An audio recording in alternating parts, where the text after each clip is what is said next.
Welcome everyone to the Kendall Report, where I share my 40 years of experience to help you manage your portfolios and protect your wealth. Remember to subscribe, like, and share these videos.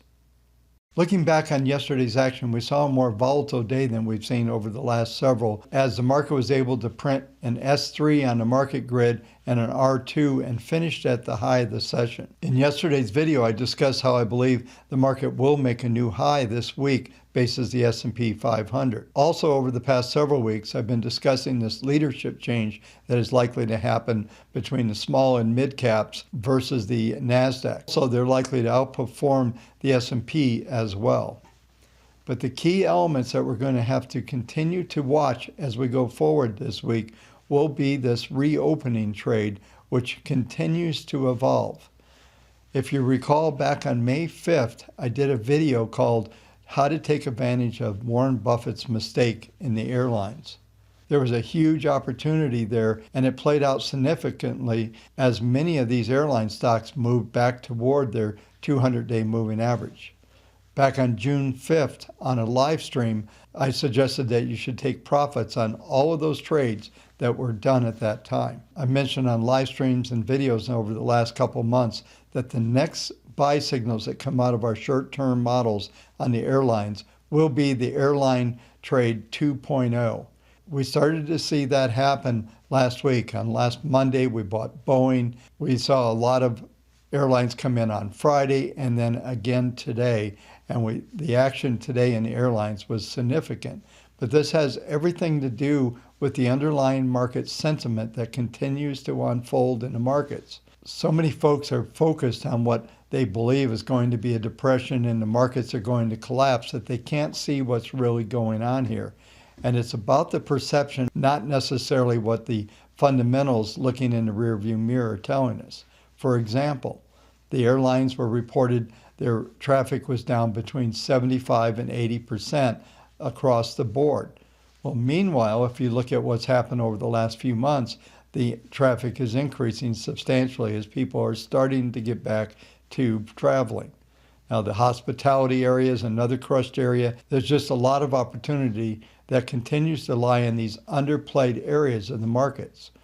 Many folks will tell you that 5 stocks are driving the markets. I saw several articles today that were talking about how the S&P 500 is being controlled by 5 stocks representing 27% of the index.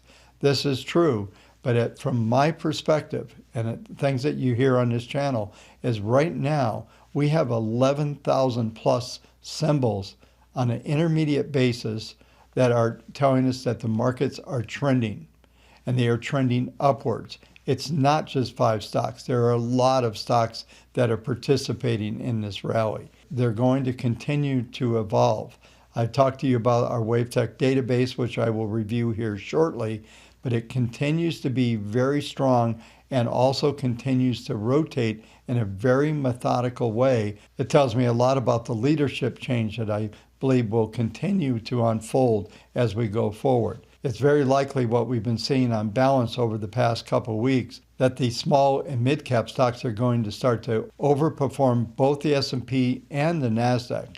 I also believe that the S&P is going to be part of that rotation that's going to unfold. As we look at the economic reports to be released today, PPI is coming out, and I don't expect to see much from that. It's expected to show a 0.3 increase. I don't think there's going to be any material effect there, but we do have the final week of earnings going on in the background as well. I don't think it will be until Thursday the unemployment claims come out, and maybe Friday's retail sales might have more of a material effect on the sentiment of the markets.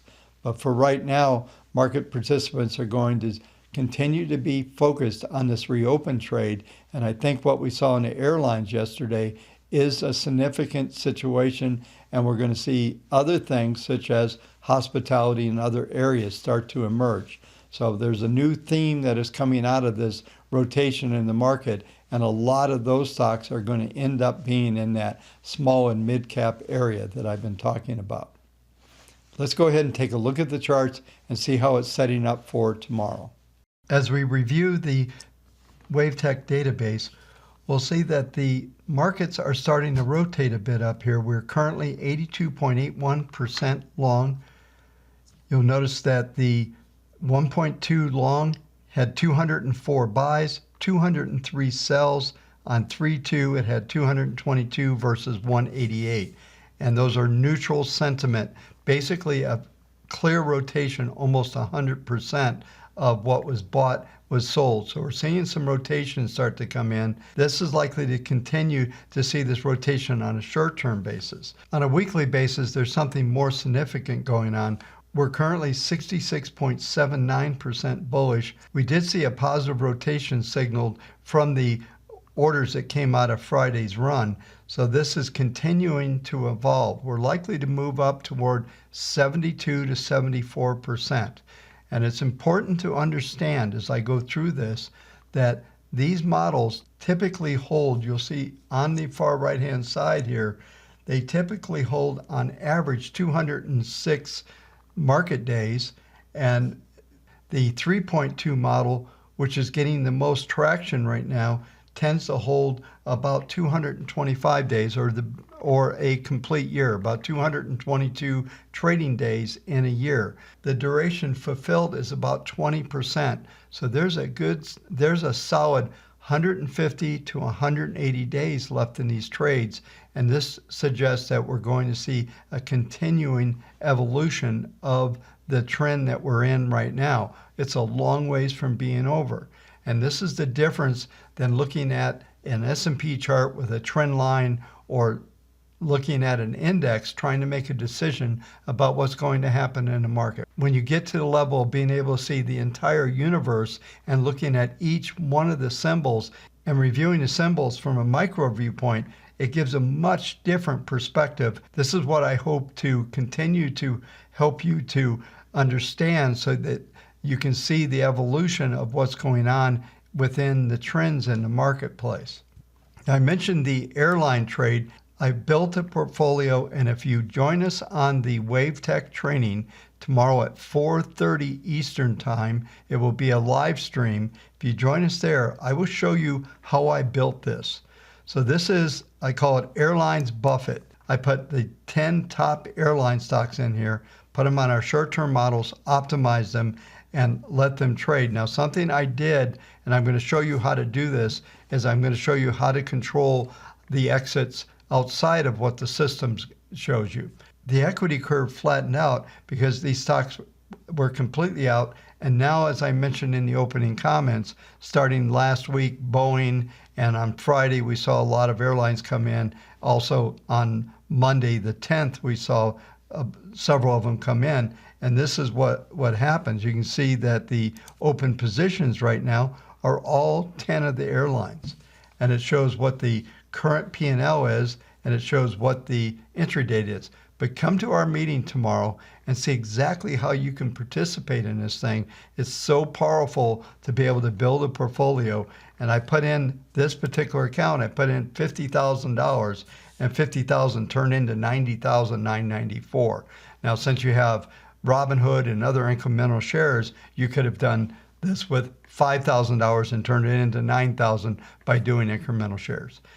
In last night's video, I told you I was going to show you something, but forgot to do it. So before getting into the technical section tonight, I want you to see, this is a sheet that I did back on 4/30 and April 30th, and I did some calculations. Now, the only parts of this chart that had evolved, the 1, 2, and possible wave 4, which was 2734. But I want you to notice, if wave 5 is 1.382 times the length of 1, 446, then the target is 3382.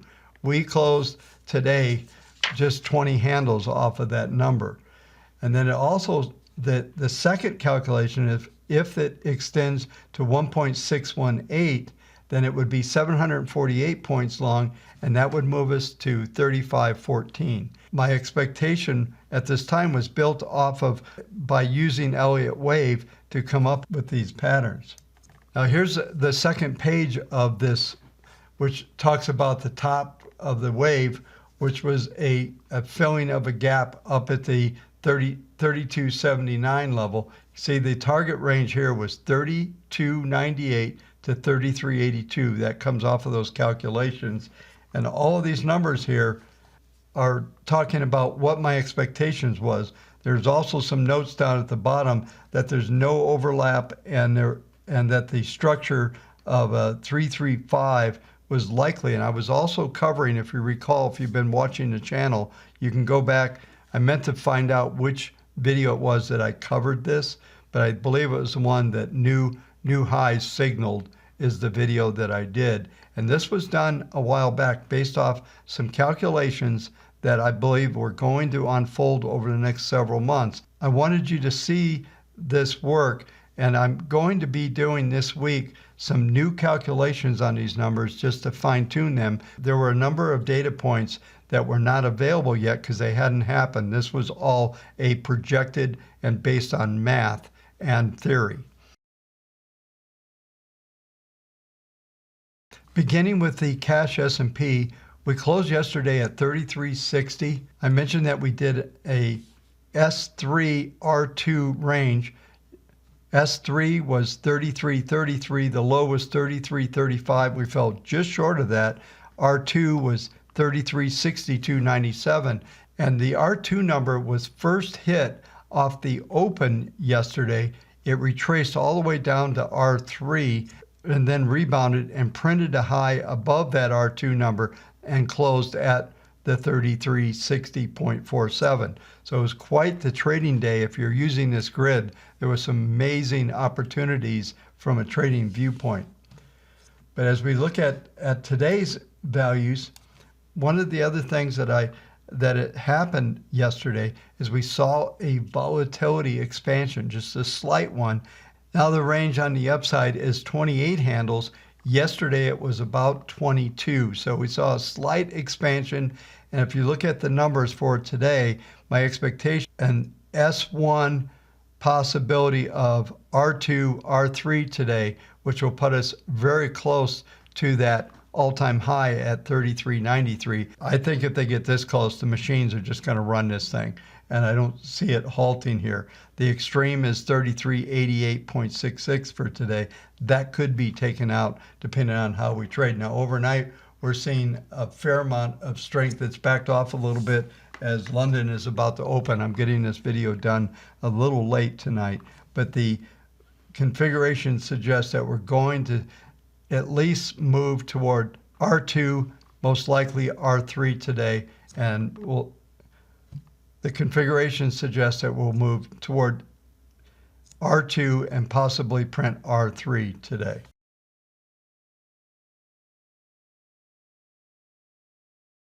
Reviewing the composite cash yesterday, it was the only index that was down, and this goes to this leadership change that I've been talking about.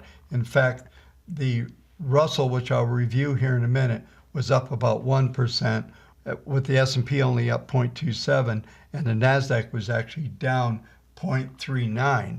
So we're seeing that rotation start to happen here. While the PPMs have rolled over a little bit, they're still very positive. And overnight, as we go to the NASDAQ futures, we're seeing a turnaround just slightly, with it being up about 0.30. It was up about 0.5% earlier in the overnight session, but this is likely to move also toward this R2 number is 11,188. We're currently 11,005. R1 is 11,027.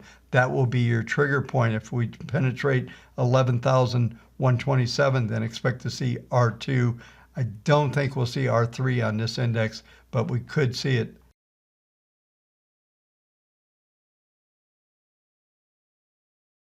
As we review the Russell on a daily, this chart illustrates exactly that leadership without even going to the spread charts. You can see the steep incline and that the PPMs are much stronger on the Russell than they are on the S&P or the NASDAQ.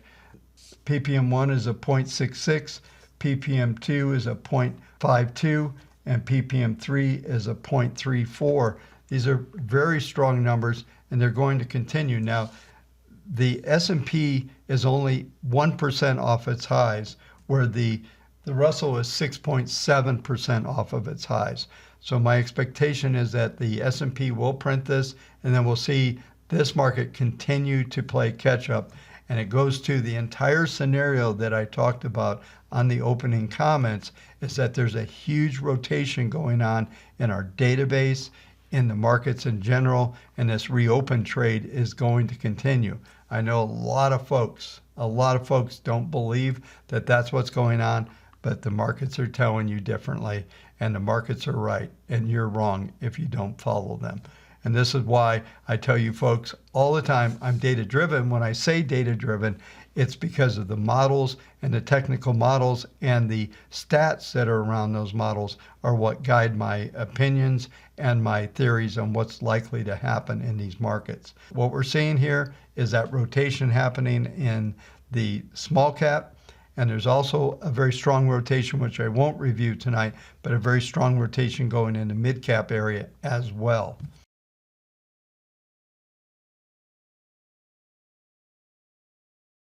The final market that I will cover tonight is gold. It's getting a huge reversal. It's trading down 32 handles right now at 2,730. The low's been 2,040. This is below the S3 number and moving toward STX, which is 1,996. We could see that number taken out even. I believe that we should stabilize around this level, but look at the PPMs. They are rolling over substantially. I've seen some major firms' research department finally come out with a report today that they're telling you gold prices are going up. And what they should have said is gold prices have gone up, and we're going to see some sort of correction. Now, going to the weekly chart on this, this is where you're going to get a better perspective of what's going on with the metals. This weekly range, I discussed this last night, the weekly range, the extreme that I would expect to see this week is S2, which is 1978. S1 is 2004, and we've taken that out right now. And I expect we will head toward S2, and we'll set up a much bigger range. Now, when you look at the PPMs on the intermediate basis or the weekly chart here, we're up 1.66%. 1.66 on PPM1, PPM2, 1.31, PPM3, 0.74. All three trends are very strong, but the support levels are substantially under the current market activity because of the steepness of the rally that we've seen over the last 3 weeks. The possibilities for silver is that we're going to see some sort of move at least to S1, S2, which is $26 to $25, and we're going to set up a massive trading consolidation range here. Mentioned in last night's video, I would continue to hold these metals, but there's going to be a little bit of a wild ride. If you've got a great position, don't let it go, but I certainly wouldn't try to position at this level. It's going to take several weeks for this market to be reset and ultimately set up a pattern that's going to be tradable and tell us about whether we're going to be higher or whether we're going into a much larger corrective phase. I know everybody's gotten crazy bullish on the metals. That tells you a lot right there. This will complete the video. Don't forget, we have the WaveTech training tomorrow. I hope you folks can join. Look forward to seeing you there. Thanks for watching.